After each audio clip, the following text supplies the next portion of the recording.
Lincoln Loud and his best friend, Clyde McBride, decided to have a sleepover one October night. It was close to one of their favorite holidays, Halloween. Lincoln waited for Clyde for a while. Once he arrived, he was with his two dads. Him and his dad said goodbye to each other. Clyde walked in. Him and Lincoln went straight upstairs where Clyde said hi to all of Lincoln's sisters, every 10 of them. After that was done, him and Lincoln started watching their favorite movie. Stuff was going good for the night. 2 hours into the movie, Lincoln realized his house was dead silent. And that never happens at the Loud House. Lincoln paused the movie and stood up. He opened his doors and looked into the hall. He saw that all his sisters' rooms were closed and he heard them again. He closed the door again and unpaused the movie. As the movie was continuing to play, Clyde turned to him. "You okay, Lincoln?" he asked him. "Yeah, fine. Just checking out on my sisters," Lincoln said. Clyde turned back to the movie and continued to watch. After a couple minutes, it was dead silent again. Lincoln paused the movie again and looked out into the hall. All of his sisters were heard again. He closed his door and unpaused the movie and continued to watch. As the movie played, Lincoln brushed off the weird dead silence that happened twice. After the movie, it was dead silent again. Lincoln thought his sisters already went to bed, but just to check, he opened his door and stared into the hall. But all of his sisters' rooms were wide open. He walked in the hall and looked in every single one of his sisters' rooms. They weren't in them.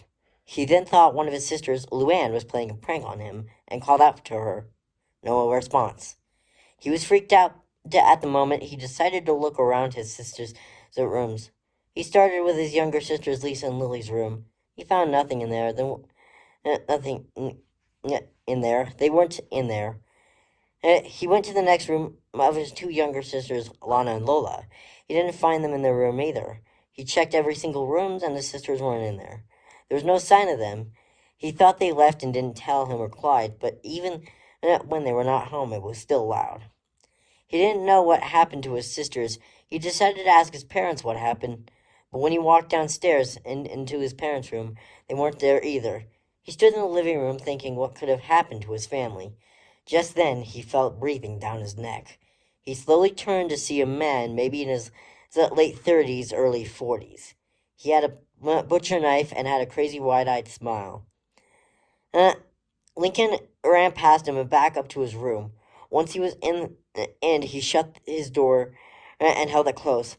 Clyde was confused by why he did that. "Lincoln, is everything okay?" he asked. "No, Clyde, there's a crazy guy in my house," Lincoln said. "Do you want me to call the police?" Clyde asked. "Yeah, and do it quickly," Lincoln said. Clyde called the police quickly and explained everything over the phone from what Lincoln told him. The police got there as quickly as they could and arrested the guy, but couldn't find any trace of Lincoln's sisters and parents. It's like they disappeared out of nowhere. Years have passed and Lincoln still hasn't found any answers of his sisters and parents' disappearance. I hope you enjoyed this video and I'll see you all next one. Bye!